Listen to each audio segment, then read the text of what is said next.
இன்று சங்கடாங்கர சதுர்த்தி, தேய்பிறை சதுர்த்தி. இன்றைக்கு நம்ம விநாயகரை எந்த விதத்தில் வழிபட்டாலும் வெற்றி வாய்ப்புகளை அள்ளித் தருபவர். எந்த உருவத்தில் வைத்தாலும் விநாயகர் நம் வினைகளை அகற்றி நமக்கு நன்மை அருள்பவர். அவருக்குரிய கடன் தீர்வதற்கான ஒரு எளிய ஸ்லோகத்தை நான் இன்று சொல்லப்போகிறேன் நண்பர்களே.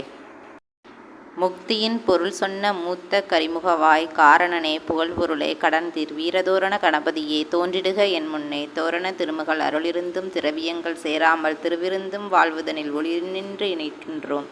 கடன்பட்டு கலங்கும் நெஞ்சை கனிவுடன் காத்திடவே உடன் வந்து உபயங்கள் காட்டிடுவாய் கரிமுகவாய். பொருள் பெற்ற நேசர்களுக்கும் தனப்பெற்ற மாந்தர்களுக்கும் கருணை சொல் தவிர்த்து கடுஞ்சொல் உதிர்க்கையிலே கரியோனே கஜமுகனே கண் திறந்து தீர்வளிப்பாய் விரயம் ஏதுமின்றி வீழ்பொருளை கொணர்ந்திருக.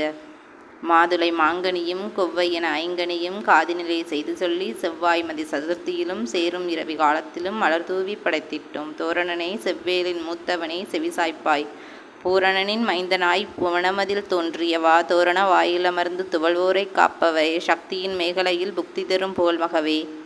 எக்திக்கும் கடன்பட்டோர் எதிர்வந்து நிற்கையிலே சந்திரன் ஒளிகரத்து சரைத்திரம் படைத்தாற்போல் இந்திரன் வில்லொழித்து மதிதந்து விதி சொன்னவரே குன்றத்தூர் சக்தி விடத்தில் கடந்தீர கணநாதனாய் கண்முன் பசும்போல் கனிமுகம் காட்டி நிற்பாய் தோரண கணபதியே தோன்றிடுக என் முன்னே. இந்த ஸ்லோகத்தை சொல்லி ஒரு சதுர தேங்காய் உடைச்சி நம்ம அவரை வழிபட்டோம்னா 3 சதுர்த்திக்குள்ள நமக்கு நினைக்கிற காரியங்கள்லாம் நல்லபடியாக நடந்தேறும் என்பது நிச்சயமான உண்மை நண்பர்களே. இன்றைக்கு செவ்வாய்க்கிழமை சதுர்த்தி ரொம்ப விசேஷமானது. செவ்வாய்க்கிழமையில் சங்கடாங்கர சதுர்த்தி வர்றதுங்கிறது.